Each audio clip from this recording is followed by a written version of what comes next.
San Francisco, the city of the uncommon, the unforeseen, and the unexpected.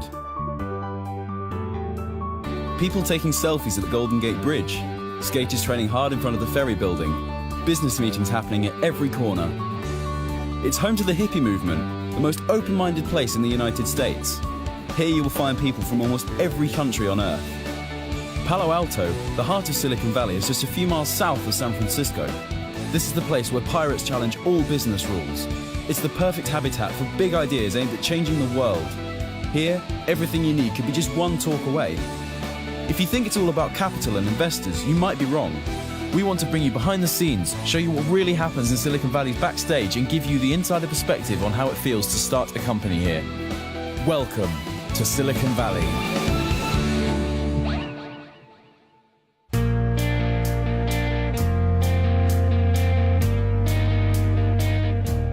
To discover how Silicon Valley really works, we interviewed a diverse group of people in the Bay Area.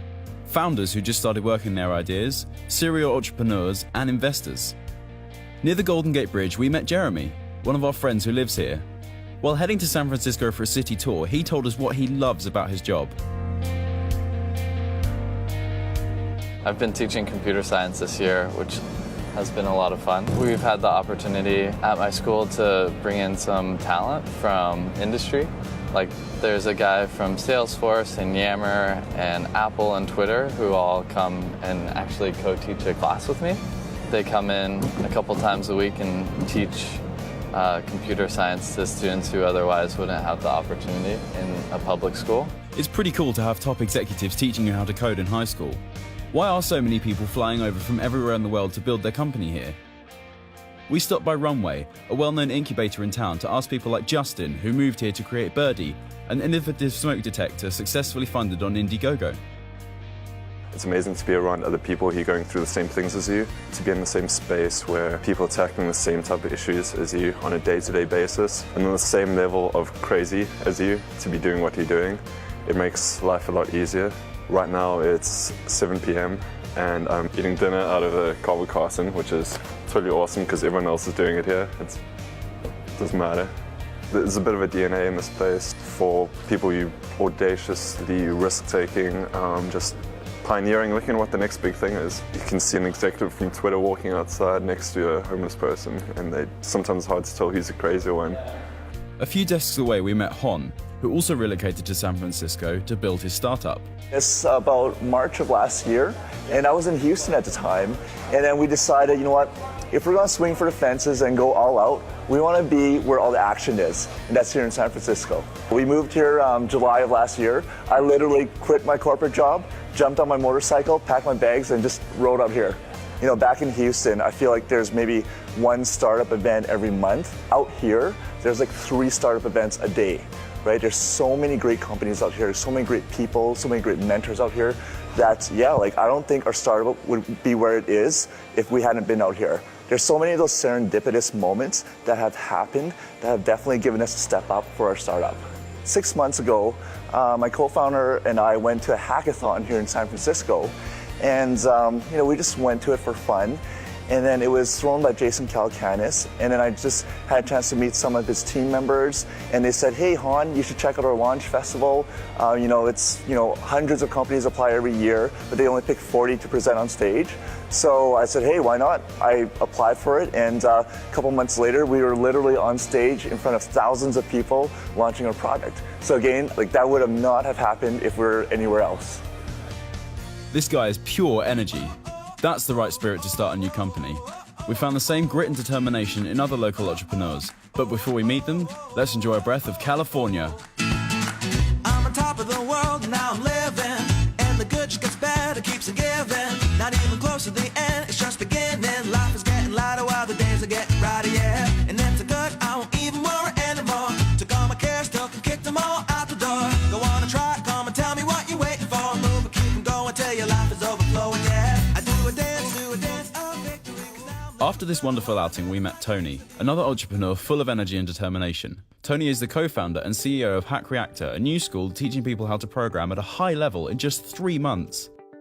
you get so emotionally attached to what you're doing and who you're doing it with. Sometimes you end up here at 1 or 2 in the morning working with a student just because you want to make sure they get it, and you're going over something a 3rd or 4th time and they have that aha moment, but now it's 2 in the morning, both of you are exhausted. To be honest, I made the decision more than I would have liked to just crash at the office and pass out here and wake up, in the same clothes and go to the gym, take a shower at the gym, and come back and just teach again. I didn't go home and spend a night in my room for something like 3 months at one point. And none of the other founders were either. We were all just fully invested in working here, helping the students, and really living the experience of being around the people that we think we're having an impact on. It doesn't matter how hard it is to build your company, you have to be ready to do everything it takes to get there. This is the place for the crazy ones, those who believe so much in what they're doing that they will make it happen. If you think your idea is complex and too hard to do, you have to meet Nadir. I think the best place to make your ideas happen is Silicon Valley. So I came here November of last year, 2013, got funding to build rockets by myself. Wait, what? This guy's building rockets with 3D printed engines.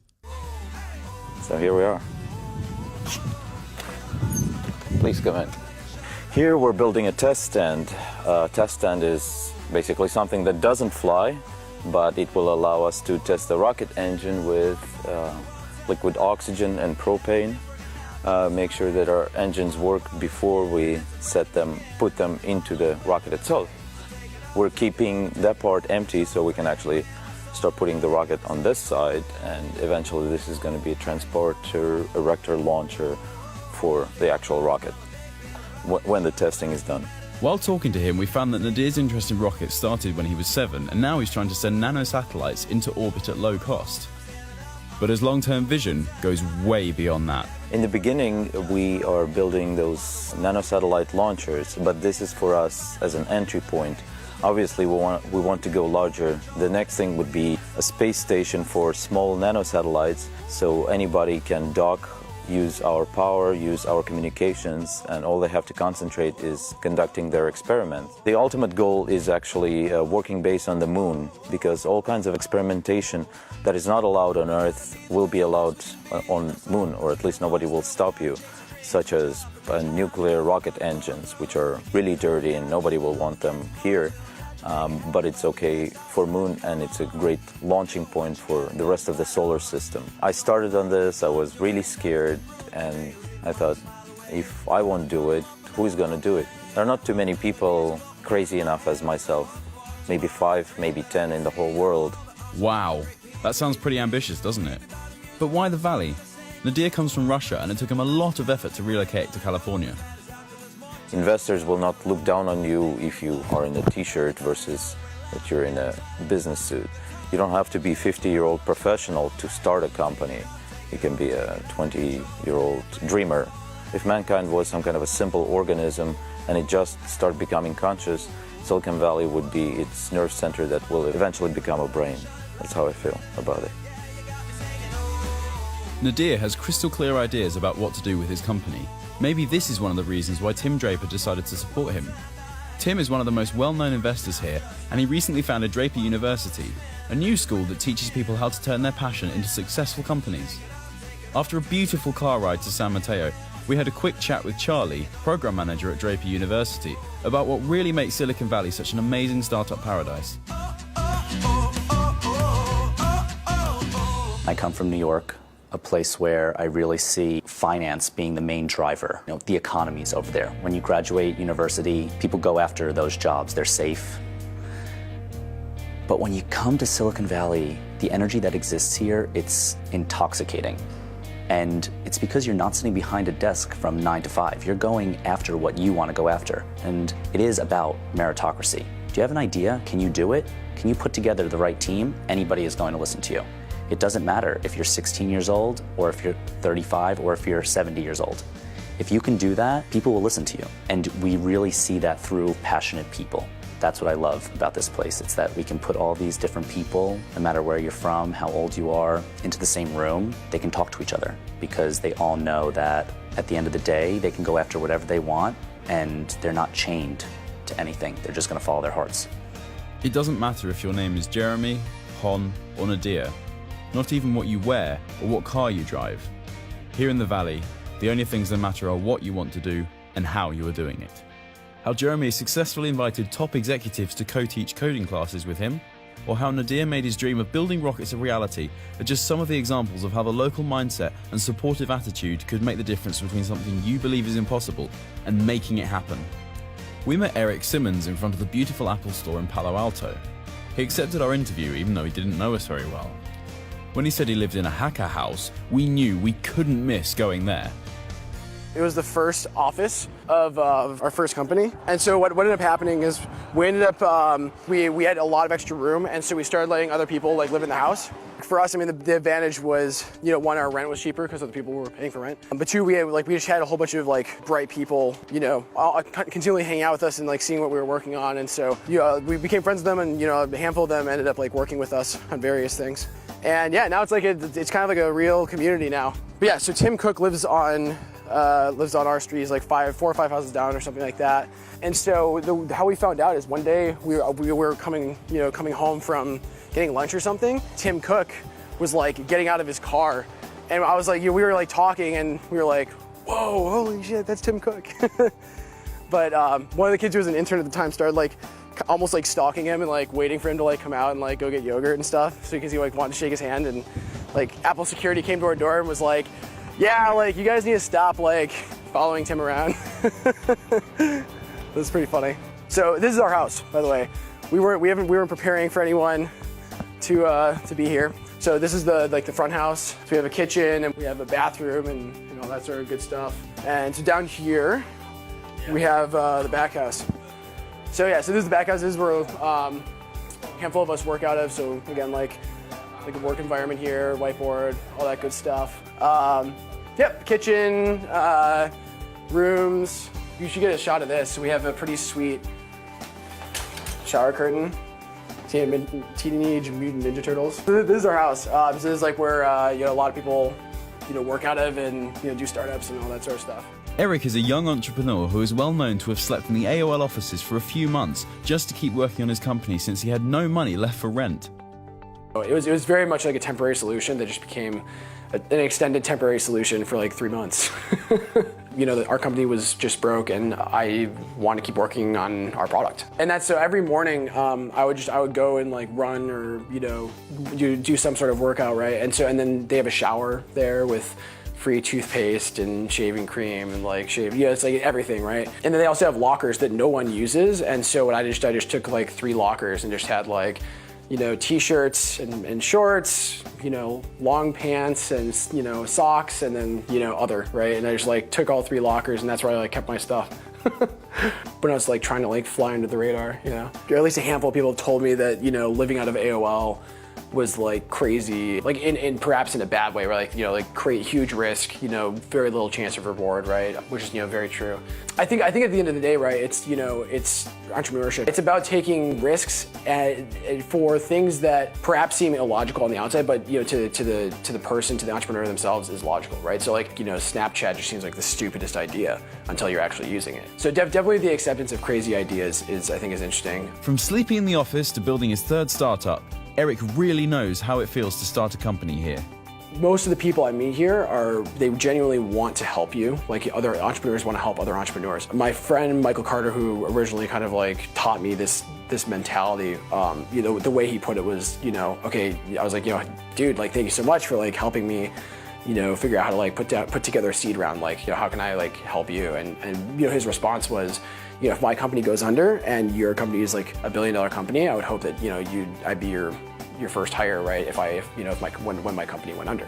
And that is, I think, indicative of this idea that the entrepreneurs win in numbers, right? So if you help out your entrepreneur friends, they'll help you out. And so at the end of the day, everyone's trying to help each other to win, because if one person wins, then whoever's connected to them can also win big, right? And I like from the little that I saw in Europe, I didn't see like a lot of that kind of camaraderie across the different companies. It seemed very, the companies seemed very disparate from each other, and when they would see each other, it wasn't like, oh, tell me how I can help. It was like, oh, cool, like whatever. And I don't know if that's totally indicative of what the culture's like, but I definitely think it's there's very few places in the world where I've ran into that kind of idea where it's like, let me help you, you help me, and I think that's really important.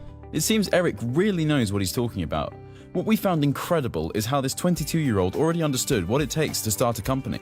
I think in most cases, being like a good entrepreneur has more to do with endurance than sprinting, right? And so the people that I've met that do really well are the people that can just keep grinding away despite all the crazy, horrible stuff that happens at their companies and all the hard stuff that they go through.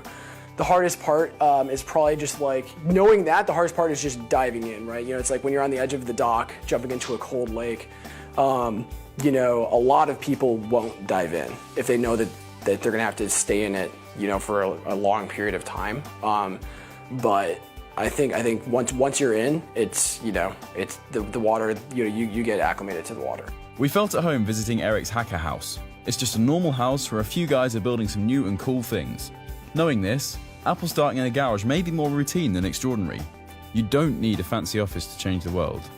Starting a new company pushes you way beyond your comfort zone. Success isn't only based on your education or work experience, it's also wired to your emotional state and internal motivation. My name's Ramona Pearson. I'm the CEO for Declara. We're building a platform so people can build their inventions on top of our platform that would help people learn. When I was 22, I was hit by a drunk driver and woke up 18 months later from a coma and found myself a few years later at a senior citizens home because the hospital had given up on me and didn't think I would thrive. And I found myself being surrounded by over 100 senior citizens who had nothing better to do than focus on me and my rehabilitation. And so that's where really the initial concepts of personalization came from, where you know, you have this opportunity to have everybody assessing what your needs are and how important it is to have somebody involved in your life, being a mentor or expert to help you move forward. So if it wasn't for those senior citizens, I wouldn't be here today. And it's been really a motivation in how we think about the architecture of our platform. When you think of entrepreneurship, there's a sense of risk-taking that you have to be able to take. And we have to help young people have this intuition to be able to trust themselves and to be okay taking risks. Eric's risk-taking attitude, Ramona's internal drive and determination, those are some of the most common characteristics of the entrepreneurs we've met here. And the more we dive into the heart of Silicon Valley, the more we notice them. If you're willing to take risks and want to build something important, you might really change the world. We met Danielle, a young scientist who has dedicated her life to technology and research. She went to college at 12 and started a plasma physics PhD at Princeton at 17. What we're trying to do is to make it possible for renewable energy to power 100% of a given electrical grid, and to do so economically. Danielle has been working for several years on a compressed air energy storage technology. If you think it's impossible, tell that to Vinod Khosla, Peter Thiel, and Bill Gates, who have invested $43 million in her company. The huge advantages of our technology is that it uses components that are found in diesel gensets, found in automotive engines. There are plants available at such immense scale that you don't need that many of them to match the entire amount of electricity being added to the grid every year. A standard automotive line puts out about 1,600 engines per day. That's about 40 gigawatts per plant. So if you had 5 of those, it would match the 200 gigawatts of electrical power added to the grid every year. You could power the world with that. We hope that it'll be the technology necessary to actually transform the world 100% to renewables. Obviously that doesn't happen alone, but this was the missing link. So we hope to provide that. This technology required huge investments with no returns for many years, the kind of investments only Silicon Valley can provide. We talked to Michael, whose VC firm invests in high-growth companies. He has been advising fast-growing startups for 2 decades and wrote the bestseller book, Finding the Next Starbucks.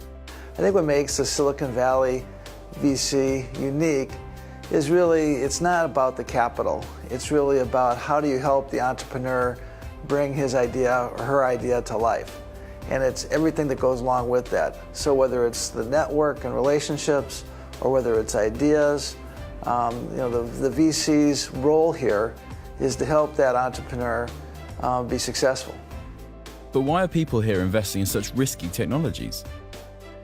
Well, I think one of the key aspects that the venture capitalists in Silicon Valley promote is really the idea of risk-taking and the idea of it's okay to fail. A lot of places, people look at if a company that has to change its business plan or has to even close its business as being, the worst thing that ever happened. But I think what people have figured out here is that that experience is all on the path of being successful. This is not an area that supports incremental type of ideas. It's not a place where we celebrate companies that have nice little niche businesses that make the handful of people happy. This is an area that is about, let's give you some gas for your tank, but you're going to put your foot on the pedal and you're going to go as fast as you can go. Not just entrepreneurs, but investors here are also willing to dive in. They jump out of the plane together, believing they can build a parachute on the way down. Silicon Valley really supports big ideas that can change the world and push humanity forward. It's important not to forget that all this technology, capital, and talent should be focused on solving the biggest challenges facing society today. Liquidity is a company based in the Bay Area that is now working on a new technology that could solve water supply problems just a few years from now. Victor is one of the founders. What this technology is for the first time, at extremely low cost, about a penny a day, you can actually get pharmaceutical grade water for next to nothing, using no chemicals, no electricity, and no pressure. I think the motivation that inspires companies like Liquidity, as well as all the countless people trying to build these great startups, has to come from inside. It's an intrinsic motivation. It's a desire to try to build something great, to try to create a dramatic impact in the world. And that really is, if you look at human life, if you look at the things that really matter, there's only a few things that really, really matter to human life. And clean water happens to be one of them. I think the last several years with this great wave of companies in social media has been fantastic. But my deep, deep hope is that it's the practice round. I think if I look at the millennial generation, and they've really gone on, very deep into entrepreneurship, and they've gotten very excited about this.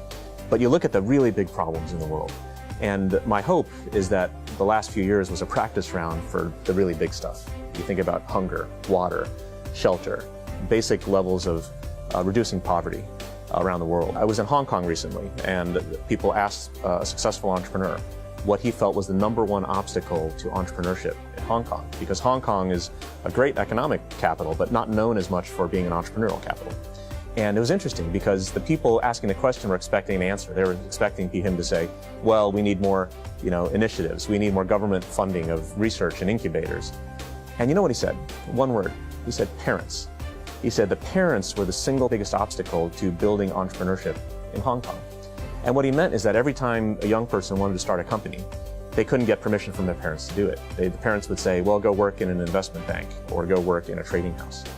And if you think about that, if the #1 biggest thing is parents, then that means it's all in here. And we've been putting all of our efforts on trying to do other things, but ultimately it's a cultural change process. So if you're trying to build ecosystems, you've got to change the wiring in the human mind. When people think of Silicon Valley, and you ask the people here, this place like this, and you say, what is Silicon Valley? And they'll tell you, in some way or other, they'll say the same thing, which is, it's actually not a place at all. It's a state of mind. And so if states of mind are fundamentally what cause places like this to emerge, then how do you recreate states of mind everywhere else? Because you never know where it's going to come from. Changing states of mind drives macro-scale economic development and creates jobs and lifts people out of poverty. That's revolutionary. It's actually radical. And that, I think the need for that message to get out to people that are leading systems, leading governments, leading our communities is critical, because that's the future. Silicon Valley is not just a place, it's a state of mind. You feel it talking to people, sitting in a cafe, looking into someone's eyes. You know you can trust them. You know you can make it happen. The energy you get is limitless. But the true secret is that wherever you go, you can bring the Silicon Valley spirit with you. Its energy is contagious and will never leave you. You don't have to be there to build something meaningful. You don't have to be there to be successful. If you're in a city where there's no access to capital, there's no access to incubators, there's no access to co-working spaces, guess what? You're like 99% of the rest of the world. Fly into Silicon Valley, attend to some events, meet a bunch of people, grow your network, learn from everyone, go back home and get to work.